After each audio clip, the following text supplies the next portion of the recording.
Another Tasmania Talks podcast. Go to tasmaniatalks.com.au for anything you've missed.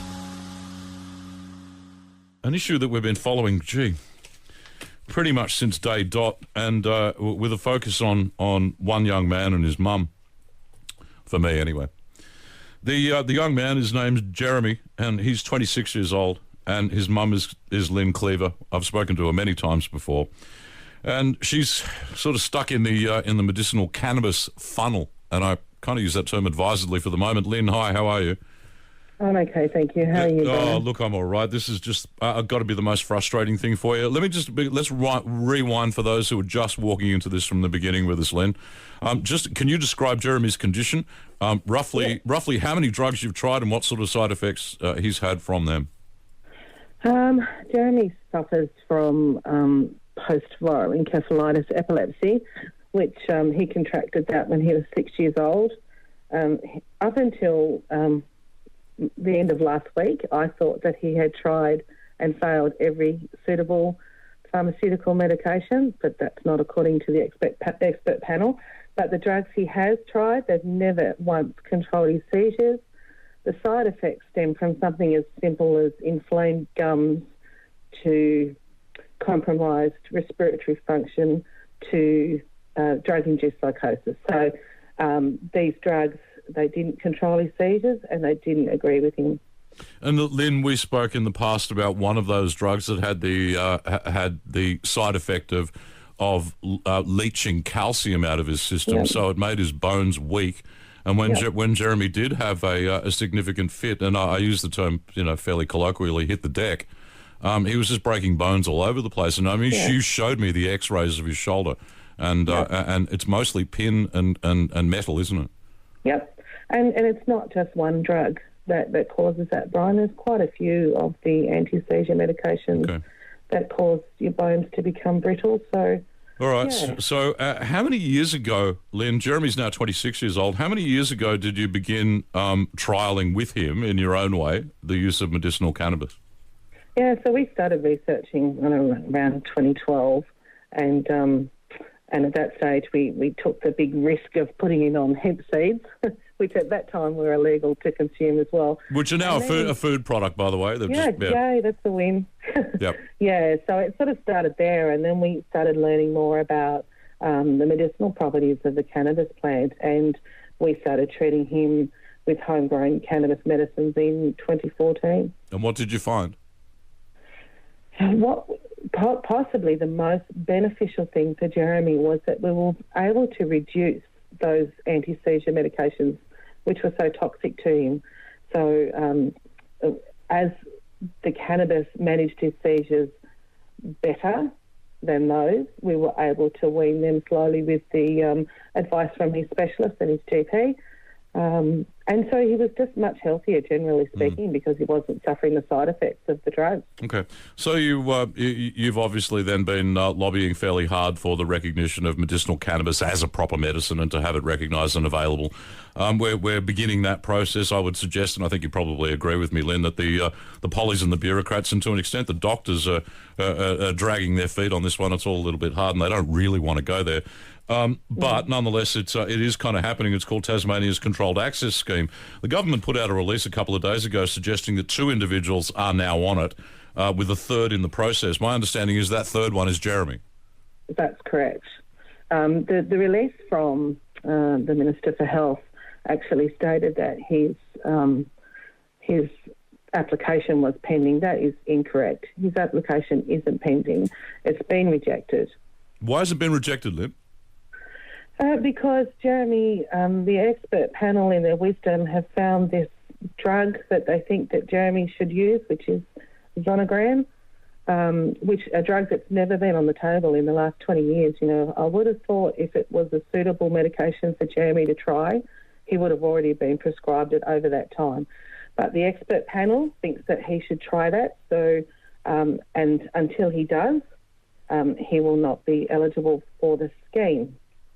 Presumably, if he does trial that other drug, he has to stop using the medicinal cannabis currently he is using and that's working, yeah? Potentially.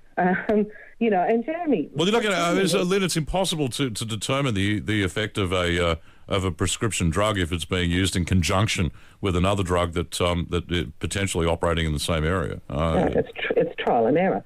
But, well, so it's human. So what they're arguing, the bureaucrats are basically saying to you, try every possible drug that is even reasonably available for this young man before we approve the use of cannabis that he's already on, that's already working.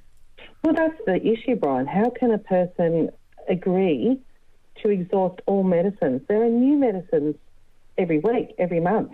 And on the release from Minister Ferguson, it just says that other treatment options have been unsuccessful. Now, 20 years worth of uncontrolled seizures, I would say, is unsuccessful conventional treatment, wouldn't you?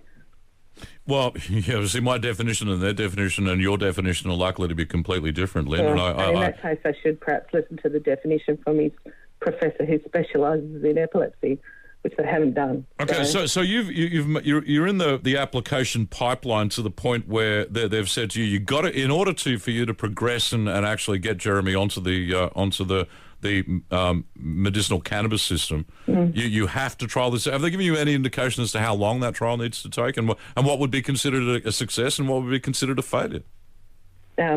Well, I don't know, Brian. We haven't been told these things, but I can tell you that we've refused. We're not going to risk putting him on another drug that comes with even more side effects.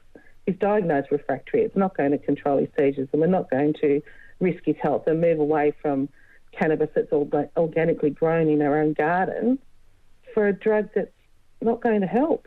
Yeah, so this is the alternative. I mean, I know the doctors operate in a sort of rarefied atmosphere to an extent where they want all the evidence and they want all the appropriate studies done, which is fine, and I do understand why they adopt that position, because ultimately they're responsible for writing the prescriptions. But it completely neglects to take into account the reality of the situation, and that's people like you, Lynn, are sourcing the medicinal cannabis for in this case your child on the black market. Well, I mean, you're growing it yourself illegally. Yeah. And, the thing is, Brian, even though I do appreciate that they're being cautious concerning cannabis used as a therapy, but when you come from a perspective, with a child with uncontrolled epilepsy, nothing's been safe, nothing's worked, nothing's been sure. So it seems rather unfair to me that this expert panel, a bunch of bureaucrats, should tell me now and tell his professor of epilepsy that what we want to do is not right and not fair and not just. Yeah, it's a degree of posterior covering there, I would have thought, at the expense of you and Jeremy. Not good. Okay. Yeah. It's good that the other two people have been approved. I have to say that. That is really good, and we really do hope that they have success with the medicinal cannabis that they're going to be prescribed. But you've been agitating for this for this scheme. I mean, I know it's not working probably, but you've been calling for it for years, and now your considered determination is to not be a part of it. Yep. That concerns me, Lynn. I know you to be a sensible woman, and I also know you have you've been campaigning long and hard on this. That must be an incredibly sad thing for you to announce. Well, it is.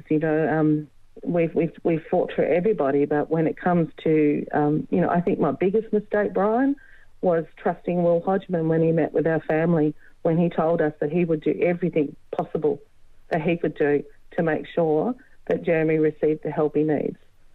And obviously, they've failed Jeremy. And I mean, that really makes me really quite angry and sad for Jeremy. Nobody wants to break the law. Yeah, and of course nobody wants to use their kid as the pill version of a human guinea pig either. No. Well, we've been there, done that. We're not going back. We didn't, we don't risk our freedom and our other kids. And if these medicines were safe and effective, we would never have ended up at cannabis, most likely. Yeah.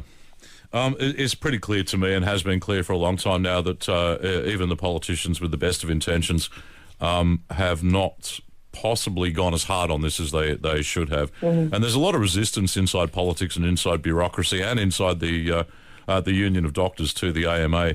And look, there's a huge amount of lobbying going on, as you know, Lynn, from the pharmaceutical sector that don't want to see this happen either for all sorts of reasons.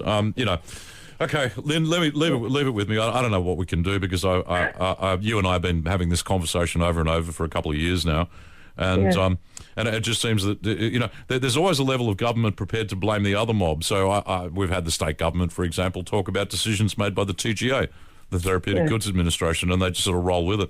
Okay, and the other thing that's confusing about all this is each state has a different system. That needs to be rationalised too, but until somebody takes it seriously, ain't going to happen. Lynn, stay in touch. Stay in touch. All the best to you and the family, and Jeremy. Thanks, Brian. Thank you. Bye. Okay, that's unacceptable. That's not good enough. It's not good enough. If Google, jump on the Tasmania Talks website, go way back to the beginning, and you'll find the original story that we did on Jeremy. And there's a picture of his shoulder, an X-ray. Have a listen to it. Have a look at it. Read the story. Give them what you've just heard. So what they're doing is the authorities are saying to people like Lynn, try your kid on every other possible drug that may or may not work before we give you the tick to use medicinal cannabis, which he's already using. You see the insanity here, don't you? Another Tasmania Talks podcast. Go to tasmaniatalks.com.au for anything you've missed.